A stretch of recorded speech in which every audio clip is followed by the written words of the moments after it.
이것이 작동할 수 있을까요? 스페이스X의 스타쉽이 캐치 중에 패드를 파괴할까요? 두 번째, 스타쉽 타워가 드디어 완성되었습니다. 차세대 스타쉽이 업데이트되었는데 그게 뭔가요? 그리고 독일 로켓이 안타까운 실패를 겪었습니다. 오늘 스페이스X 스타쉽 설명자의 여정을 발사 현장에서 시작합니다. 텍사스에서 정확히 무엇을 하고 있는지 자세히 알고 싶다면 계속 지켜봐 주세요. 스타쉽의 발사장 및 타워 업그레이드. 이 발사장은 스타쉽 프로토타입의 다양한 실험에 활용되어 왔지만 현재는 슈퍼 헤비 부스터의 테스트와 완전히 적재된 스타의 발사를 위해 사실상 독점적으로 활용되고 있습니다. 그리고 멀지 않은 미래에 이곳에서 특별한 행사가 열릴 예정입니다. 이 장소에는 2개의 패드가 들어갈 수 있는 공간이 있습니다. 현재 1개의 발사장 건설이 진행되고 있으며 그 목적은 발사 횟수 증가와 스타쉽의 역량 강화에 도움이 되는 것이죠. 먼저 운영 타워부터 살펴보고 스페이스X의 우주선 발사가 어느 정도 진척됐는지 알아보겠습니다. 5점. 사실 현재 발사대 가동 여부는 아직 확인 중입니다. 2021점에 세워진 타워는 이미 4번의 발사를 지원했고 현재 6번째 발사 지원을 준비 중입니다. 하지만 아직 완전히 준비되지 않았을 가능성도 있습니다. 다음 발사를 위한 준비는 비교적 근접했다고 생각했는데 최근 건설이 재개됐습니다. 스페이스X에서 2번째로 큰 크레인인 LR만 1000점을 수리하기 위해 SQ 휴대에 빠르게 부착한 상태입니다. Wilson Quick Disconnect. 흔히 SQD로 알려진 이 장치는 타워에 위치하며 스타쉽의 상단에 연결되는 역할을 합니다. 첫 비행 직전에 2단의 추진제와 동력을 공급하는 역할을 합니다. 다소 중요하기 때문에 수리가 필요한 것 같습니다. 하지만 걱정하지 않아도 됩니다. 비행 4점 직후에 팔을 펴는 것뿐만 아니라 마지막 순간에 수리하는 것으로 보입니다. 모든 스타쉽 항해에서 SQD가 개선되었지만 완벽한 상태로 비행한 적은 한 번도 없었는데요. 스페이스X가 사용하는 반복적인 설계 접근 방식은 이 예시를 통해 완벽하게 설명됩니다. 이를 활용하여 성능을 평가하고 기대에 미치지 못하면 조정하세요. 스페이스X는 타워 A의 적시 복구를 완료할 때까지 비즈니스의 이러한 측면을 강화하기 위해 기다릴 가능성이 높습니다. 반면에 타워 B가 작동할 때까지는 그럴 일이 없을 것입니다. 이 시점에서 그들은 매번 단순히 수리할 가능성이 높습니다. 하지만 수리에만 너무 집착하지 말고 정말 맛있는 업그레이드에 대해 이야기해 보겠습니다.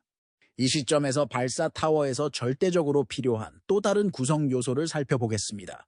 그것은 젓가락입니다. 그들은 그들이 타고 있는 후속 비행에서 매우 중요한 역할을 할 것입니다. 하늘에서 로켓을 잡는 것처럼 보이도록 이상하게 불리는 팔. 이전에 본 적이 없는 것을 건설하는 경우 이것이 장점입니다. 그것은 당신이 정의할 수 있습니다. 게다가 스페이스X는 장난을 좋아합니다. 최근에 스타쉽을 따라잡고 계신다면 스페이스X가 부스터 캐치를 비행 5점 리프트 테스트, 슬램 테스트 2, 심지어 슬랩 테스트를 포함한 모든 테스트를 거쳤음에도 불구하고 아직 충분히 준비되지 않은 것으로 보입니다. 그러나 더 나아가기 전에 구독 옵션을 클릭하여 채널을 더욱 향상시키는 데 도움을 주실 것을 부탁드립니다. 이렇게 하면 업데이트를 놓치지 않을 수 있습니다. 또한 그동안 좋아요를 제공하여 현명한 후원자가 되셔야 합니다. 젓가락을 더 튼튼하게 만들어야 한다고 생각하시나요? 제가 이렇게 말씀드리는 이유는 최근 스페이스X 직원이 전체 젓가락 암의 보강제를 제공하는 것을 목격했기 때문입니다. 빔의 거의 모든 용접부는 젓가락 가장자리 주변에 설치된 구조용 것의 플레이트가 둘러싸고 있습니다. 플레이트가 용접부의 각 면에 용접된 다음 함께 고정된다는 점을 고려하면 현재 사용되고 있는 젓가락 디자인이 허용 가능한 표준에 부합하지 않을 수 있습니다. 이것은 스페이스X가 여전히 기동에 대해 불안해하고 있음을 나타내기 때문에 이것은 흥미로운 발전입니다. 얼마나 멋진가요? 우리들만이 아닙니다. 또는 스페이스X는 단순히 회사의 이전 행동과 반드시 일치하지 않는 주의를 기울이고 있을 수 있습니다. 그것이 무엇이든 그것은 확실히 사상 최대의 로켓을 잡으려는 아이디어에 조금 더 믿음을 주지만 우리는 그것이 디자인을 개선하는지 지켜봐야 합니다. 그것이 중요한 유일한 것입니다. 상당한 개선이 이루어졌습니다. 훈련받지 않은 눈에는 특별히 눈에 띄지 않는 것일 뿐이지요. 타워 B의 건설 및 진행 상황. 나중에 2번째 타워의 젓가락을 이런 방식으로 조정하는지 여부를 보는 것은 재미있을 것입니다. 이것은 과절될 것입니다. 둘 다 따르는 건설 과정 측면에서 둘을 구별하는 것은 거의 불가능합니다. 이 젓가락은 다른 젓가락보다 훨씬 짧음에도 불구하고 훨씬 더 많은 무게를 지탱할 수 있습니다. 이 정도면 타워 B 두 번째 쌍을 고정할 필요가 없어질 가능성이 있습니다. 타워 B에 대한 철저한 조사는 괜찮다면 진행해야 할 일입니다. 중요한 점은 첫 번째 모듈이 쌓인 이후 스페이스X가 엄청난 진전을 보이고 있으며 이러한 패턴이 계속될 것으로 예상된다는 사실입니다. 모듈이 쌓이지 않고 일주일이 지나가는 것은 매우 이례적인 일입니다. 이번 사례도 이전 사례와 마찬가지로 모듈 8점 이 에피소드를 촬영할 당시 모듈 9는 거의 업로드 직전이었고 옆으로 굴려진 후 다음 단계인 적재 준비 과정을 거쳤습니다. 하지만 내부 엘리베이터 축을 설치하기 위해서는 먼저 크레인을 모듈 로드 스프레더에서 분리해야 하는데 이 과정에서 어려움이 있었습니다. 메카질라 엘리베이터는 부품이므로 이 점을 유의해야 한다는 점을 기억해 주세요. 대략 145m 또는 475피트 높이의 이 타워는 주변 지역에서 가장 높은 구조물입니다. 하루 동안 여러 차례 계단을 이용해 이 타워를 올라간다고 상상해 보세요. 이렇게 작은 엘리베이터를 위해 이렇게 큰 크레인을 사용할 필요는 없지만 그 장소를 위해 특별히 제작된 크레인을 가져오는 것보다 더 편리합니다. 이 외에도 특정 요구사항을 충족하기 위해 로드 스프레더를 내려놓는 것이 필수적입니다. 대부분 완전히 독특하고 이 세 번째이자 마지막 모듈을 위해 특별히 설계된 로드 스프레더가 있기 때문입니다. 이 최종 부품의 모양으로 인해 나타나는 독특한 질량 중심으로 인해 이 로드 스프레더는 이 독특한 질량 중심의 효과를 보완하기 위해 기울어집니다. 이러한 특정 책임을 마친 후에야 사업을 진행할 수 있었습니다. 마지막 부분의 리프트가 시작되기 전에 더 이상 해야 할 일이 없었습니다. 현재 마지막 조각이 쌓여 있고 스페이스X가 최종 높이에 도달했으며 이제 마무리 작업을 위한 마지막 단계를 밟을 수 있습니다. 추가하거나 마무리해야 하는 항목 중에는 젓가락 운반대, 상단 퀵 분리, 대량의 배관 및 케이블 레이스웨이 등이 있습니다. 이는 추가로 해야 할 작업 중 일부에 불과합니다. 도비타로베에서 무항돌 선볼 가능성에 대해 어떻게 생각하십니까? 타워 B에서 가장 먼저 출발할 항공편에 대해 댓글 섹션에 최선의 추측을 적어주시면 감사하겠습니다. 미리 도와주셔서 감사합니다. 메가베이와 선박 33 혁시. 계속해서 서쪽으로 가면 스타베이스에서 두 번째로 큰 구조물인 메가베이스가 있습니다. 하지만 그러려면 건설 현장으로 이동해야 합니다. 그러려면 날렵한 빨간색 헬리콥터보다 더 좋은 것이 있을까요? 잊을 수 없는 장면입니다. 하이 베이라고도 불리는 작은 베이는 현재 차량과 선박 31점 비행사에서 열 차폐막을 완전히 점검할 것을 요청한 후 타일 작업을 진행하고 있지만 지난주에는 상대적으로 느려서 그 이후로 약간의 작업만 완료했습니다. 메가베이에 대해 이야기해보죠. 이 건물이 특별한 이유는 현재 최초의 차세대 스타쉽 프로토타입인 33호 또는 줄여서 S33호를 건조하는 곳이기 때문입니다. 이전에는 엔진을 받기 위해 이곳에 왔을 뿐인데 이 우주선은 이곳에서 정식으로 건조되는 최초의 우주선입니다. 랩터 엔진 2개만 구할 수 있다면 어디든 상관없습니다. 첫 번째 블록 II 스타쉽인 33점은 꾸준한 발전을 거듭해 엔진 부분만 남았습니다. 하지만 우주선을 비행하는 데 필요한 것은 외부 부품만이 아닙니다. 스타쉽의 내부 탱크는 선체의 일부입니다. 내부에는 동체의 일부를 분할하여 그 사이에 탱크 공간을 만드는 돔이 있습니다. 별도의 탱크는 없지만 탱크용 부품 하나를 별도로 제작해야 합니다. 다운커머란 무엇인가요? 모든 로켓에는 최소 2개의 메인 탱크가 필요합니다. 추진제와 산화제 로켓은 길고 원통형이기 때문에 하나의 탱크가 다른 탱크 위에 놓입니다. 하단 탱크는 바로 아래 엔진으로 직접 추진제를 공급합니다. 반면 상단 탱크는 추진제를 아래 엔진으로 전달할 수 있는 방법을 가지고 있어야 합니다. 이것은 일반적으로 하단 탱크의 중앙을 관통하는 파이프로 구성된 다운커머를 통해 이루어집니다. 엔진과 상단 탱크 모두에 연결됩니다. 다음에 말씀드릴 내용은 이미 알고 계실 것입니다. 33호도 다운커머를 받았습니다. 예상하지 못한 것은 이 다운커머가 이전에 본 것과 근본적으로 다르다는 것입니다. 그것은 중앙 파이프가 있는 것처럼 보입니다. 이 파이프는 중앙에 있는 3개의 랩터 엔진에 추진제를 전달합니다. 다른 점은 이 새로운 조립체에는 외부를 따라 3개의 추가 파이프가 있는데 이는 3개의 진공 랩터의 추진제를 운반하는 데 사용되는 것으로 보입니다. 즉, 4배로 줄어든 것입니다. 이 변화는 선박 자체 때문이 아니라 이 블록 2함에 장착될 최신 랩터 쌈 엔진 때문일 수 있습니다. 랩터 3은 개발된 다른 랩터 엔진보다 훨씬 빠르게 추진제를 소모하므로 더 많은 연료 공급이 필요합니다. 이 변화는 각 개별 엔진에 추진제를 더 많이 공급하여 추진력을 높이기 위한 것일 수 있습니다. 추진제 안정성 문제 때문일 수도 있지만 과거에는 이런 문제가 없었어요. 랩터 3은 우주선 자체도 너무 발전해서 모든 걸 업그레이드해야 할 것 같네요. 스타쉽은 점점 더 좋아지고 있어요. 좋아요. 미래 시제품 얘기는 그만합시다. 곧 발사될 우주선은 어디 있나요? 그러려면 이 건물 바로 바깥에 있는 로켓 정원으로 이동해야 합니다.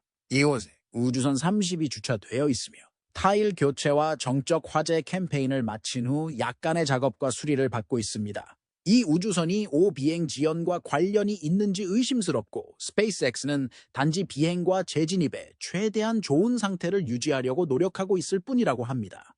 그래서 우리가 검사해야 할 우주선들과는 별개로 슬래피라는 별명을 가진 또 다른 흥미로운 차량이 이곳에 있습니다. 지난 에피소드에서 B14.1 테스트 차량이 최근 젓가락으로 엄청나게 무거운 어획물을 테스트한 후 이곳으로 돌아온 것을 기억하실 것입니다. 이 차량의 끝인 것 같지만 스페이스X는 아직 추출할 데이터가 남아 있습니다. 현장 사진작가 조던은 승무원들이 차량을 검사하고 그러한 어획물이 차량에 가할 수 있는 스트레스를 평가하는 장면을 촬영했습니다. 이 차량이 처음 테스트를 위해 패드에 왔을 때 균열의 형태로 약간의 손상을 입은 것을 기억하실 것입니다. 이 때문에 두 번째 젓가락을 테스트하기 위해 다시 돌아온 것일 수 있습니다. 탱크에 대한 완전한 분석이 끝날 때까지 스페이스X는 이번에도 손상되지 않았다고 확신할 수 없습니다. 스타베이스에 또 다른 이상하게 생긴 테스트 탱크가 있다는 것을 알고 계셨나요? 이를 위해 우리는 메시의 테스트 장소로 6마일을 이동해야 합니다. 이곳에서 스페이스X는 극저온 테스트, 정정이 화재 및 때로는 더 파괴적인 테스트를 수행합니다. TT-16 또는 테스트 탱크 16은 메가베이에 있던 후 최근 이곳으로 옮겨졌습니다. 테스트 물품이 이곳에 온 것은 이번이 두 번째이며 비슷한 목적일 가능성이 높습니다. 도착 후 새로운 캔크러셔 테스트 스탠드에 올려져 압력 테스트를 더 진행한 것으로 보입니다. 이 테스트 탱크는 블록 2 선박에 탑재될 기술을 테스트하기 위해 존재한다고 추측하고 있습니다. 우주선의 한 부분과 닮은 외형적 특징도 많이 가지고 있습니다. 왜 이 우주선을 이곳으로 가져왔는지는 아직 미스터리이지만 몇 가지 아이디어가 있습니다. 스페이스X는 항상 차량을 슬림하게 만들려고 노력하기 때문에 프로토타입에서 구조적 약점이 발생할 수 있습니다. 그래서 블록 1세대 우주선보다 조금 더 가벼워야 하는 이 새로운 스타쉽이 공기역학적 압력에 무너지지 않도록 해야 합니다. 또한 이 새로운 캔크러셔는 지금까지 우주선 내부에 탑승하는 최초이자 유일한 우주선이기 때문에 좋은 테스트가 될 것입니다. 실제 비행 하드웨어를 넣기 전에 이 장치가 작동하는지 확인해야 하죠. 로켓 팩토리 아우크스부르크의 RFA1 좌절. 다음 주제는 폭발에 관한 것인데 우리 모두가 계획되지 않은 이상한 분해를 즐긴다는 사실에도 불구하고 이 특별한 것은 비극적인 이야기입니다. RFA, 이 로켓 공장 아우크스부르크의 약자인 RFA라는 독일 신생 회사에서 개발 중인 새로운 로켓입니다. 실제로 우리는 이전에 채널에서 이에 대해 논의한 적이 있습니다. 3단 로켓으로 오늘날 세계에서 흔하지 않은 로켓 유형입니다. 지구 저 궤도에 도달하려면 약 3,500파운드 또는 1,300kg이 소요되며 각 발사 비용은 약 300만 달러입니다. 이것이 우리가 앞서 알려드린 이유입니다. 서류상으로는 민간 기업이기 때문에 거래가 좋은 것처럼 보입니다. 독일이 뛰어난 것으로 보이는 분야인 자동차와 유사한 방식으로 제작될 것으로 예상되었습니다. 결과적으로 RFA1의 가격표가 그렇게 낮은 이유를 설명합니다. 차량은 올해 비행 준비를 해왔고 그 전에 정지 화재 캠페인을 거쳤습니다. 캠페인의 목적은 차량이 비행할 준비가 되었음을 보여주는 것이었습니다. 8월 10일에 테스트가 진행되었고 슬프게도 결과는 매우 실망스러웠습니다. 로켓은 시험 시작 후 불과 몇 초 만에 로켓 측면에서 화염이 뿜어져 나오는 고장을 일으켰는데 이는 이미 경고 신호였습니다. 이후 시험대 전체에 불이 붙었고 로켓이 무너져 내려 패드 전체에 화염이 퍼졌습니다. 그 후 로켓이 폭발했습니다. 패드가 얼마나 큰 피해를 입었는지 아직 밝혀지지 않았지만 더 심각한 상황에서도 복구가 이루어지고 있습니다. 이것은 모든 것에도 불구하고 회사에게 나쁜 상황입니다. 이것이 그들의 주요 발사대라는 사실 외에도 첫 궤도 여행을 목적으로 하는 비행 하드웨어도 있었습니다. 대답해야 할 질문은 왜 이 끔찍한 사건이 발생했는지입니다. RFA가 이 문제에 대해 공식 성명을 발표하지 않았지만 엔진 결함으로 인해 이런 일이 발생했을 가능성이 있다고 생각할 수 있습니다. 로켓을 구동하는 엔진을 헬릭스 엔진이라고 하며 9개의 엔진이 장착되어 있습니다. 이 전략은 스페이스X가 펠컨 9 로켓에 사용한 것과 유사합니다. 엔진이 폭발하여 엔진 영역 내부 방향으로 화염을 쏘기 시작했을 수 있습니다. 이로 인해 추진부 벽이 불에 타서 부정적인 결과를 초래하는 연쇄 반응이 일어날 수 있습니다. 이 때문에 첫 번째 엔진이 완전히 고장난 후 나머지 엔진이 고장났을 가능성이 높기 때문에 스탠드 전체에 불이 난 이유도 설명할 수 있습니다. 이 첫 번째 차량이 정말 비극적인 상황을 만났음에도 불구하고 RFA가 다시 일어나서 다시 시도할 것이라는 데 의심의 여지가 없습니다. 패드를 빠르게 평가한 결과 약간의 손상을 입은 것으로 밝혀졌으며 사고에 참여한 소식통으로부터 초기 반응을 받았습니다. 행운을 빕니다. RFA 발견한 것. 두 번째 시도를 계속하십시오. 지금 당장 할 수 있습니다. 목성의 위성을 향한 주이스 미션. 지구를 떠났지만 현재 돌아오는 길에 있는 우주선의 경우를 생각해 보세요. 줄거리의 반전입니다.